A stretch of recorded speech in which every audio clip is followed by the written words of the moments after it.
சேலம் மாநகரத்தில் ஓடுற திருமணி முத்தாற்றங்கரையில் கட்டப்பட்ட மிகவும் பழமையான கோவிலுங்க இந்த கரபுரநாதர் கோவில். ஔவையார் சிலைங்க. இந்த கோவிலுக்கும் ஔவையாருக்கும் ஒரு பெரிய வரலாறே இருக்குங்க. இங்கே பார்த்தீங்கன்னா சிவலிங்க வடிவில் தான் கரபுரநாதர் நமக்கு காட்சி அளிக்கிறாருங்க. வெளியில் பெரிய நாயகி அம்மனையும் தரிசனம் பண்ணிக்கலாம். இந்த கரபுரநாதர் கோவிலுக்கு பார்த்தீங்கன்னா இன்னொரு சிறப்பும் இருக்குங்க. இந்த கோவில் திருமண தடை நீக்கும் கோயில்ன்றாங்க. சேர சோழ பாண்டியர்கள் மூவரையும் அழைத்து ஔவையார் இந்த திருமணத்தை நடத்தி கொடுத்துருக்காங்க. சோழ மன்னன் இந்த ஊரில் தங்கினனால தாங்க இந்த ஊர் பேரே உத்தம சோழபுரம்னு ஆயிடுச்சுன்னு சொல்கிறாங்க. 7 குதிரைகள் பூட்டிய தேரில் பவனி வர்ற சூரிய பகவானுக்கும் பார்த்தீங்கன்னா இந்த கோயிலில் ஒரு சன்னதி இருக்குங்க. எல்லாருக்கும் வணக்கங்க. நம்ம இன்றைக்கி எங்கே வந்திருக்கோம்னா சேலத்துலேருந்து ஒரு 12 கிலோமீட்டர் தூரத்தில் இருக்க ஒரு பிரசித்தி பெற்ற சிவன் கோயிலுக்கு தாங்க வந்திருக்கோம். இந்த கோயிலோட பெயர் பார்த்திங்கன்னா அருள்மிகு ஸ்ரீ கரபுரநாதர் கோயிலுங்க. இந்த கோயில் சேலம் டு கோயம்புத்தூர் போகிற நெடுஞ்சாலையில் உத்தம சோழபுரம்ன்ற இடத்துல அமைஞ்சிருக்குங்க. சேலம் மாநகரத்தில் ஓடுற திருமணி முத்தாற்றங்கரையில் கட்டப்பட்ட மிகவும் பழமையான கோவிலுங்க இந்த கரபுரநாதர் கோவில். இந்த கோவிலுக்கு எதிரில் இருக்க ஃப்ளைஓவர் மேலே இருந்து தாங்க இந்த கோவிலை காமிச்சிட்ருக்கேன். அப்படியே கோபுரத்தை பக்கமாக காமிக்கிறேன் பாருங்கள். இந்த கோவில் கோபுரம் பார்த்திங்கன்னா ஒரு 5 அடுக்கு கோபுரங்க. இந்த கோவிலோட கும்பாபிஷேகம் பார்த்திங்கன்னா இப்போ சமீபமாக தாங்க நடந்தது. ஒரு 10 நாள் கூட ஆகலை. அதனால தான் அந்த சாரம்லாம் கூட கழட்டாமல் வச்சுருக்காங்க கோபுரம் மேலே ஏறுறதுக்கு. அதே மாதிரி பார்த்திங்கன்னா பெயிண்டிங்லாமும் இப்போ தான் அடித்தது. அதனால தான் புதுசாக இருக்குது பார்க்குறதுக்கு இந்த கோவில் சுற்றியுமே. இந்த கோவிலுக்கு முன்னாடி வந்துட்டாங்க பாருங்கள். இங்கேருந்து அப்படியே இந்த கோவிலை பார்த்துட்ருக்கீங்க இப்போது முன்னாடி இருந்து. இந்த கும்பாபிஷேகத்துக்கோசரம் இந்த சமீபமாக தாங்க இந்த நுழைவாயில் கட்டினாங்க கோவிலுக்கு முன்னாடி. அந்த நுழைவாயில் வழியாக தான் உள்ளே போகிறோம். கீழே பார்த்தீங்கன்னா தீபம் பாருங்கள் ஃபுல்லாக ஏற்றிருக்காங்க. இந்த தூண் பாருங்கள், கல்லில் ஆன தூணுங்க இது. அந்த காலத்துலேருந்து அப்படியே தான் இருக்குது இந்த கோவிலோட கல் தூண். மேலே தீபம் ஏற்றுவாங்க.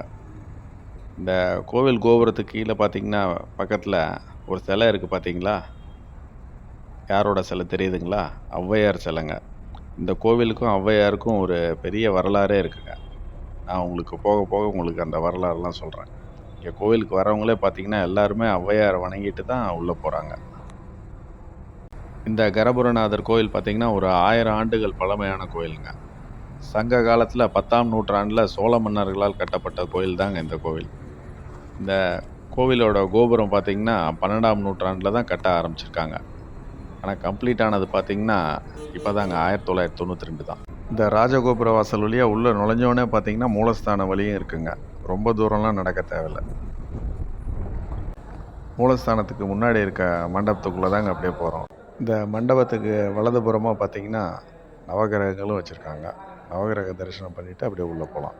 மூலஸ்தானத்துக்கு முன்னாடியே பார்த்திங்கன்னா இந்த நந்திகேஸ்வரர் சிலையும் இருக்குங்க. நல்லா பெரிய நந்தி சிலையாக இருக்குங்க இங்கே.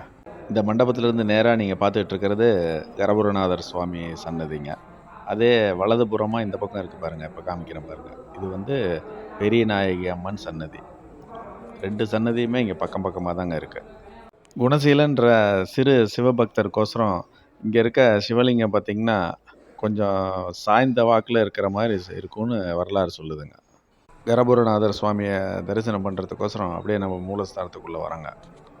உள்ளே கொஞ்சம் ஓரளவு க்ரௌடு இருக்குங்க. சுவாமியை பக்கமாக காமிக்கிறேங்க. அப்படியே தரிசனம் பண்ணிங்க.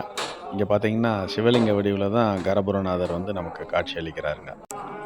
இந்த கோவில் ஒரு பழங்காலத்து கோயில்ன்றதுனால இந்த கோவிலில் இருக்கிற இந்த தூண்கள்லாம் பாருங்கள். ஒவ்வொரு சைடும் ஒவ்வொரு மாதிரி கல்வெட்டுகள் நல்லா நீட்டாக செதுக்கியிருக்காங்க. பார்க்குறதுக்கு நல்லா இருக்குங்க. இந்த தூணில் இருக்க கல்வெட்டு பார்த்தீங்களா? எவ்வளோ அழகாகவும் நுணுக்கமாகவும் பண்ணியிருக்காங்க பாருங்கள். வித்தியாசமாக இருக்குது பார்க்குறதுக்கு. கரபுரநாதரை பார்த்துட்டு அப்படியே வெளியில் வந்துட்டாங்க. வெளியில் பெரிய நாயகி அம்மனையும் தரிசனம் பண்ணிக்கலாம். இந்த கரபுரநாதர் கோயிலுக்கு பார்த்திங்கன்னா இன்னொரு சிறப்பும் இருக்குங்க. இந்த கோவில் திருமண தடை நீக்கும் கோயில்ன்றாங்க. திருமணம் ரொம்ப நாளாக நடக்காமல் இருக்கவங்களுக்கு இந்த கோயிலில் வேண்டிக்கிட்டால் கண்டிப்பாக முடியுன்றாங்க திருமணம். அதனால் இங்கே முகூர்த்த நாள்லாம் வந்தோன்னா நல்ல க்ரௌடு இருக்குங்க. நிறையா முகூர்த்தம் நடக்கும் இந்த கோயிலில் பார்த்திங்கன்னா. இந்த கோவிலோட நீண்ட வரலாறு இருக்குங்க. அதை கேட்டிங்கன்னா மிகவும் ஆச்சரியப்படும் வகையில் இருக்குங்க. சங்க காலத்தில் ஆட்சி புரிந்த மூவேந்தர்களான சேர சோழ பாண்டியர்களை 3 பேரையுமே எதிர்த்துக்கிட்டு சிறு குறு மன்னர்கள் நிறையா பேர் இருந்தாங்க. அப்போ மூவேந்தர்களையும் எதிர்த்த பாரி மன்னரும் ஒருத்தருங்க. பாரி மன்னர் பார்த்திங்கன்னா அந்த போர் புரிந்ததில் இறந்துட்டார்.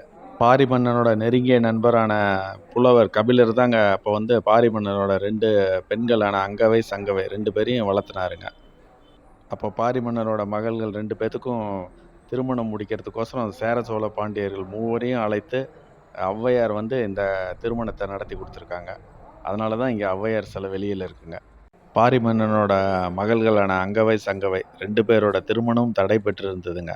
அதை நீக்கி ஔவையார் இங்கு அவங்க 2 பேத்துக்கு திருமணம் முடிச்சு வச்சனால, இந்த கோயில் அதிலிருந்து தாங்க திருமண தடை நீக்கும் கோயில் ஆனுச்சு. அந்த நேரத்தில மூவேந்தர்களான சேர, சோழ, பாண்டியன் 3 பேருமே வந்தனால, இந்த கோயில்ல கல்வெட்டுல பார்த்தீங்கன்னா, இந்த 3 பேரோட கொடிகளும் செதுக்கியிருக்காங்க. இந்த கோவில்ல கும்பாபிஷேகம் முடிஞ்சிட்டாலும், ஒரு சில வேலைகள் இன்னுமே நடந்துகிட்டு தாங்க இருக்கு. சிறு சிறு வேலைகள் தான். இந்த சன்னதியில பார்த்தீங்களா, லிங்கங்கள் பாருங்க. வரிசையா பெருசுலேருந்து சின்னது வரைக்கும் வரிசையா வச்சிருக்காங்க. பார்க்கறதுக்கு வித்தியாசமா இருக்குங்க இங்க. இந்த கோவில் சுற்றுப்பிரகாரத்தை அப்படியே நம்ம சுற்றி வரலாங்க. பின்னாடி வந்துட்டோம் நம்ம. இந்த கோவில் பார்த்தீங்கன்னா, ரொம்ப பெரிய கோயில்னு சொல்ல முடியாதுங்க. ஓரளவுக்கு நார்மலாக இருக்குது. அடுத்து இந்த கோயிலில் நம்ம பார்க்கக்கூடிய சன்னதி பார்த்தீங்கன்னா, முருகர் சன்னதி தாங்க. மேலே என்ன போட்டிருக்காங்க பாருங்க, வள்ளி சுப்பிரமணியர் தெய்வானை. மயில் சிலைக்கு இங்கே பார்த்தீங்கன்னா மாலை போட்டு வச்சுருக்காங்க முன்னாடியே, சன்னதிக்கு முன்னாடியே. அப்படியே சுப்பிரமணியரை பார்த்துங்க, பக்கமாக காமிக்கிறேன். ஐயப்பன் புலி மேலே உட்காந்துருக்க மாதிரி இருக்குது பாருங்கள் மேலே சிலை. இது பார்த்தீங்கன்னா ஐயப்பன் சன்னதி தாங்க. சாமி அப்படியே பார்த்துங்க. மூவேந்தர்களும் இந்த கோயிலுக்கு வந்தப்போ, சோழ மன்னன் வந்து இந்த ஊரில் தங்கினனால தாங்க இந்த ஊர் பேரே வந்து உத்தம சோழபுரம்னு ஆயிடுச்சின்னு சொல்கிறாங்க. அதே மாதிரி பாண்டிய மன்னன் வந்து இதுக்கு இந்த ஊருக்கு பக்கத்தில் இருக்க வீரபாண்டியில் தங்கியிருக்கிறதா சொல்கிறாங்க. அதை வச்சு தான் அந்த ஊர் பேர் வந்து வீரபாண்டி. 7 குதிரைகள் பூட்டிய தேரில் பவனி வர்ற சூரிய பகவானுக்கும் பார்த்தீங்கன்னா, இந்த கோயிலில் வந்து ஒரு சன்னதி இருக்குங்க. பாருங்கள், இதுதான் சூரிய பகவான் சன்னதி. இந்த கரபுரநாதர் கோயிலில் சுபமுகூர்த்த தினத்தன்று எல்லாமே திருமணம் மட்டும் நடந்துகிட்டு இருக்குன்னு நினச்சிடாதீங்க. 60 வயசு முடிஞ்சது அவங்களுக்கெல்லாம் 60ஆம் கல்யாணம் நடக்குது இல்லைங்க, அந்த கல்யாணமுமே இங்கே பார்த்தீங்கன்னா நடக்குது நிறையா. இப்போ கூட நம்ம வரப்போ அந்த பார்த்துருப்பீங்க. இந்த சுற்றுப்பிரகாரத்தில் வரும்போது ஒரு 60ஆம் கல்யாணம் நடந்துக்கிட்டு தான் இருக்குது இங்கே.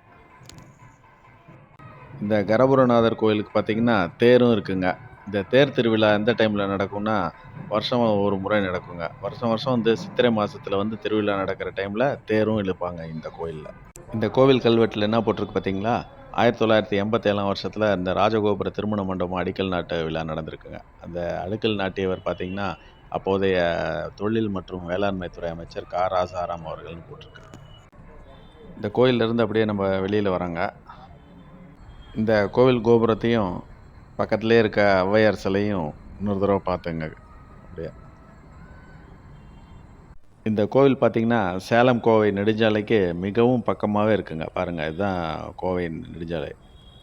சரிங்க, இந்த வீடியோ பார்த்து எல்லாமே ரசிச்சிருப்பீங்கன்னு நினைக்கிறேன். இந்த பக்கம் வந்தீங்கன்னா கண்டிப்பாக இந்த கோயிலுக்கு வந்து பாருங்கள். இந்த வீடியோ பிடிச்சிருந்துன்னா லைக் பண்ணுங்கள், உங்கள் ஃப்ரெண்ட்ஸ் ரிலேஷன் எல்லாத்துக்கும் ஷேர் பண்ணி விடுங்க. நெக்ஸ்ட் வீடியோவில் பார்க்கலாங்க. ஓகே, பாய்.